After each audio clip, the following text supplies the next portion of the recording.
నమశంకరాయ. శివముక్కోటి జనవరి 3వ తారీఖు రోజున ఏర్పడుతున్నటువంటిది. మహాప్రభావవంతమైనటువంటిది. పరమేశ్వరుడు సంపూర్ణ అనుగ్రహాన్ని ప్రసాదించే రోజు. ఈ రోజున ఉపవాసాన్ని పాటించిన, ఏ పుణ్య కార్యక్రమం చేసినా 3 కోట్ల సార్లు చేస్తే ఎంత ఫలితమో అంత ఫలితం మనకు ఈ శివముక్కోటి అని చెప్పబడే 3వ తారీఖు జనవరి రోజున మనకు లభిస్తుంది.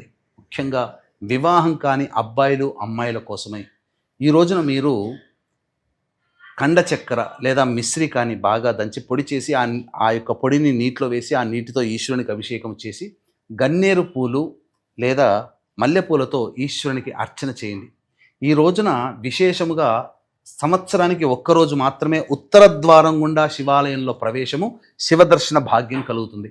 ఆ ఉత్తర ద్వారం గుండా శివునికి ప్రవేశం చేసి, శివుడికి నీ యొక్క అనుగ్రహం వల్లనే నేను ఈ రోజున నిన్ను దర్శించుకోగలిగాను, నీ దర్శన ప్రభావం చేత నాకున్నటువంటి సమస్యలు తీరిపోవాలి, ముఖ్యంగా వివాహ సమస్య తొలగిపోవాలనే సదుద్దేశముతో మీరు సంకల్పం చేసుకొని పరమేశ్వరునికి నమస్కారం చేసుకొని ఆ రోజున అవకాశం ఉంటే శివాలయంలో అర్చనాభిషేకాదులు జరిపించుకొని తప్పకుండా శివరాత్రి లోపల మీ యొక్క సంకల్పం నెరవేరుతుంది. అలాగే మీకందరికీ కూడా శుభం కలగాలనే ఉద్దేశంతో 2026 సంవత్సరం అంతా కూడాను మంచి జరగాలనే ఉద్దేశంతో నవగ్రహాలు అనుగ్రహంగా ఉండాలి కాబట్టి నవగ్రహ పాశుపత మంత్ర హోమము, మృత్యుంజయ హోమము, రుద్ర హోమము, లక్ష్మీ హోమం, వివాహం కాని వాళ్ళకి సంబంధించి దాంపత్య సమస్యలకు సంబంధించినటువంటి హోమాది కార్యక్రమాలు శ్రీశైలంలో కానీ కాళహస్తి క్షేత్రంలో కానీ సర్వదోష నివారణ పూజలు హోమాలు జరిపించి శక్తిపాతం చేసినటువంటి కరుంగలి మాల ఇవ్వడం జరుగుతుంది. అవకాశం ఉన్న వాళ్ళ స్క్రీన్పై కనిపిస్తున్న నెంబర్కి కాంటాక్ట్ చేసి మీ గోత్రనామాదులు నమోదు చేసుకోవచ్చు.